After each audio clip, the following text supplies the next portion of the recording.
Israeli defence forces और Hezbollah के बीच भीषण आमना सामना हो गया और जंग भी छिड़ गई है। लेकिन इस बार कहानी में एक बड़ा ट्विस्ट भी आ गया है। भारी गोलाबारी और घेराबंदी के बीच हिजबुल्लाह के हौसले पस्त होते नजर आ रहे हैं। खबर है कि आईडीएफ के साथ हुई सीधी मुठभेड़ के बाद हिजबुल्लाह के 3 लड़ाकों ने सरेंडर कर दिया है। दिखाते हैं हमारी ये खास रिपोर्ट।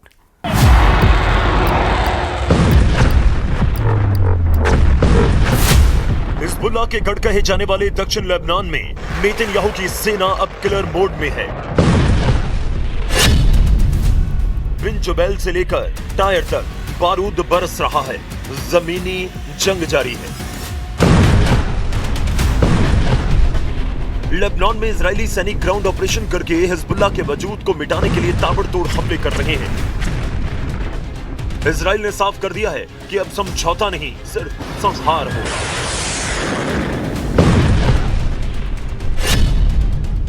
बिन जुबैल, नेतन्याहू का ऑपरेशन नर्क।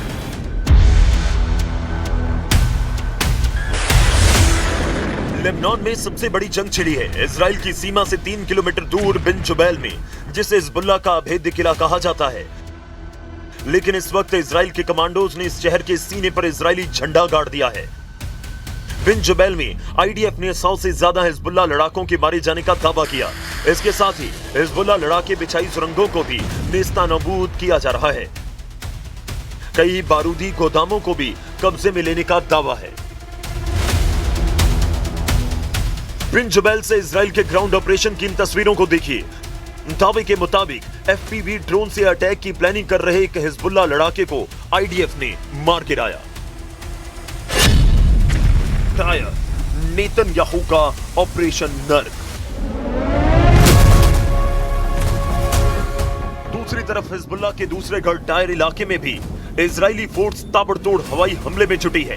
इजरायली कमांडो हिजबुल्लाह लड़ाकों की कमर तोड़ रहे हैं। हालांकि लेबनान के टायर इलाके में हिजबुल्लाह के लड़ाके पलटवार की कोशिश कर रहे हैं, लेकिन इजरायली सैनिक इस जगह पर मजबूती से लगातार वार कर रहे हैं।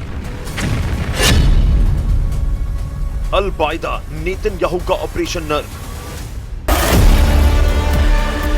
लेबनान में हिजबुल्लाह के खिलाफ जमीनी जंग में इजराइल ने सबसे घातक मरकबा 4 टैंक यूनिट्स को उतार दिया।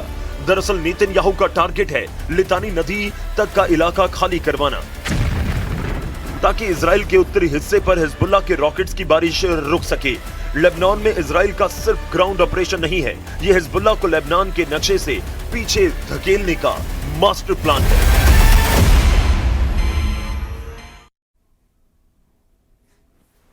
ईरान से युद्ध के बीच अमेरिका और चीन का टकराव शुरू हो गया है। ईरान को हथियार सप्लाई के आरोप से चीन बहुत ज्यादा भड़क गया है। चीन ने धमकी दी है कि अगर ट्रंप ने सिक्योरिटी के नाम पर दादागिरी की तो वो मुंह तोड़ जवाब देगा।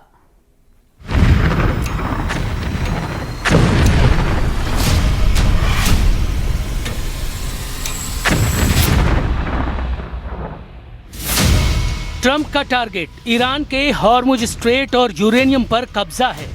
इजराइल का टारगेट ईरान के प्रॉक्सी ग्रुप का संपूर्ण सर्वनाश है। मगर सऊदी अरब के क्राउन प्रिंस मोहम्मद बिन सलमान को ईरान में तख्ता पलट से कम कुछ भी मंजूर नहीं है। सऊदी अरब के क्राउन प्रिंस पर युद्ध भड़काने के आरोप लगते ही ईरान ने बारूदी बदला लिया था। मगर अब प्रिंस सलमान के असली मंसूबे का पर्दाफाश हुआ है।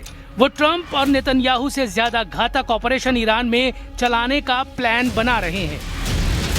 इजरायली चैनल 12 न्यूज ने अपनी रिपोर्ट में दावा किया है कि सऊदी क्राउन प्रिंस मोहम्मद बिन सलमान ईरान के खतरे को खत्म करने के लिए मिलिट्री एक्शन चाहते हैं। यानी क्राउन प्रिंस मोहम्मद बिन सलमान ईरान के सुप्रीम लीडर मुज्तबा खमैनी के तख्ता पलट के लिए ईरान में घुसकर हमले के लिए तैयार हैं।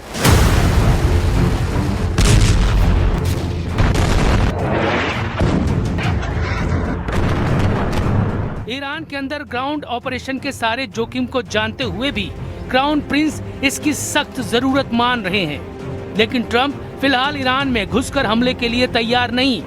इजराइल ने भी मिलिट्री ऑपरेशन से दूरी बना रखी है। चौंकाने वाली बात यह है कि इजराइल के न्यूज चैनल N12 के दावे पर सऊदी अरब शाही परिवार अब तक साइलेंट है, लेकिन ईरान शांत नहीं। ईरान सभी फ्रंट पर बराबर एक्टिव है। जूनियर खमेनेई ने ट्रंप को धमकी दी है कि पीस डील फाइनल नहीं हुई तो युद्ध का दूसरा राउंड पहले से कहीं ज्यादा विनाशकारी साबित होगा। पोर्ट का बदला पोर्ट, ऑयल टैंकर का बदला ऑयल टैंकर, बारूदी सुरंग का बदला जंगी बेड़ा। ईरान का लाउड एंड क्लियर मैसेज है, ट्रंप ने अगर ईरान के बंदरगाह पर बम फोड़ा तो ईरान खाड़ी देशों के बंदरगाहों को राख कर डालेगा। ट्रंप ने अगर ईरान के तेल के जहाज जलाए तो ईरान ऑयल रूट से गुजरने वाले दुश्मनों के जहाज मिसाइल से उड़ाएगा। अगर हॉर्मुज स्ट्रेट में बिछी बारूदी सुरंग को अमेरिका ने छुआ भी तो उसके जंगी बेड़ों और युद्धपोत को ईरान रॉकेट से मारकर दफना देगा। यह ईरान की धमकी नहीं, उसका अगला एक्शन है। अमेरिकी सेंट्रल कमांड के 15 जंगी जहाजों की घेरेबंदी के बाद से ईरान बौखलाया हुआ है। Iran second round piece talk से पहले प्रेशर बढ़ा रहा है। वहीं ईरान के खिलाफ ट्रंप ने ऑपरेशन स्ट्रेट शील्ड शुरू कर दिया है।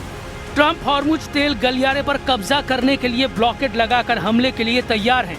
ट्रंप ने जेडी वेंस से ईरान को मैसेज दिलवाया है कि अब ईरान का कोई भी तेल का जहाज समुद्र में सलामत नहीं है।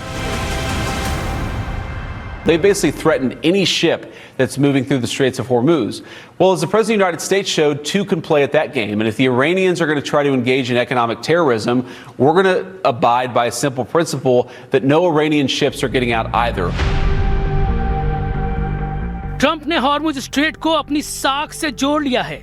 उन्होंने ईरान के जहाजों की आवाजाही रोकने के लिए हॉर्मुज स्ट्रेट के करीब 16 से ज्यादा युद्धपोत, 2 वर्जीनिया क्लास परमाणु पनडुब्बियां, 11 गाइडेड मिसाइल डिस्ट्रॉयर्स, 150 से ज्यादा लड़ाकू और निगरानी विमान, 8000 से ज्यादा नौसैनिक तैनात कर रखे हैं।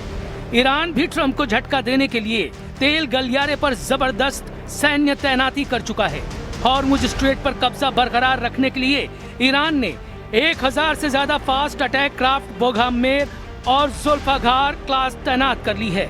ये छोटी बोट मिसाइलें रॉकेट लॉन्चर और मशीन गन से लैस होती हैं। इनके साथ C-802, C-701, खलीज फार्स और नूर मिसाइलों को रेवोल्यूशनरी लड़ाके लेकर तैयार हैं। इनकी रेंज 200 किलोमीटर तक है। ईरान के सबसे कारगर ड्रोन्स शाहेद 136 और शाहेद 238 की भारी तैनाती वॉर जोन में है। इसके साथ स्ट्रेट में बिछी समुद्री माइंस को ईरान ने एक्टिवेट कर दिया है। ये लड़ाई सबसे भीषण हो सकती है क्योंकि यहाँ ईरान अकेला नहीं, चीन ने हॉर्मुज पर ट्रंप के खिलाफ मोर्चा खोल दिया है। चीन ने धमकी दी है कि ट्रंप के ब्लॉकेट के नतीजे भयानक साबित हो सकते हैं। 在相关方业已达成临时停火安排的情况下，美方加码军事部署，采取定向封锁行动，只会激化矛盾，加剧局势紧张，破坏本就脆弱的停火局面，并进一步冲击海峡通行安全。 चीन के इरादे बहुत खतरनाक दिख रहे हैं क्योंकि अमेरिका को धमकी देने के साथ चीन ने रीच स्टारी जहाज को हॉर्मुज से निकालकर ट्रंप को भड़काने वाला कांड कर दिया है। पहले फुल स्टार नाम से कारोबार करने वाली रीच स्टारी जहाज पर अमेरिका ने बैन लगा रखा है। ट्रंप के ब्लॉकेट लगाने के बाद ये जहाज दूसरी कोशिश में हॉर्मुज को पार कर पाया है। इससे पहले 13 अप्रैल को रिची स्टारी को अमेरिकी जंगी जहाजों के खतरे की वजह से वापस लौटना पड़ा था। अमेरिका ईरान महायुद्ध पार्ट 2 से पहले चीन ईरान की ताकत बढ़ाने में जुटा है। खबर है कि जल्द चीन ईरान को नए एयर डिफेंस सिस्टम भेजने वाला है। ये man made air defence system कंधे पर रखकर चलाए जाने वाले एंटी एयरक्राफ्ट मिसाइल सिस्टम हैं, जिन्हें मैन पैड्स के नाम से जाना जाता है। ये सतह से हवा में मार करने वाली मिसाइलें हैं, जिन्हें 1 या 2 सैनिकों द्वारा आसानी से ले जाया और ऑपरेट किया जा सकता है। इन्हें कम ऊंचाई पर उड़ने वाले लड़ाकू विमानों के लिए बड़ा खतरा माना जाता है क्योंकि मैन पैड्स आसमान में उड़ते फाइटर जेट को पल भर में गिरा सकते हैं। सूत्रों का दावा है कि चीन ये हथियार ईरान को सीधे नहीं बल्कि तीसरे देशों के रास्ते भेज सकता है क्योंकि ट्रंप ने ईरान को हथियार सप्लाई करने वालों को तबाह कर डालने की धमकी दे रखी है।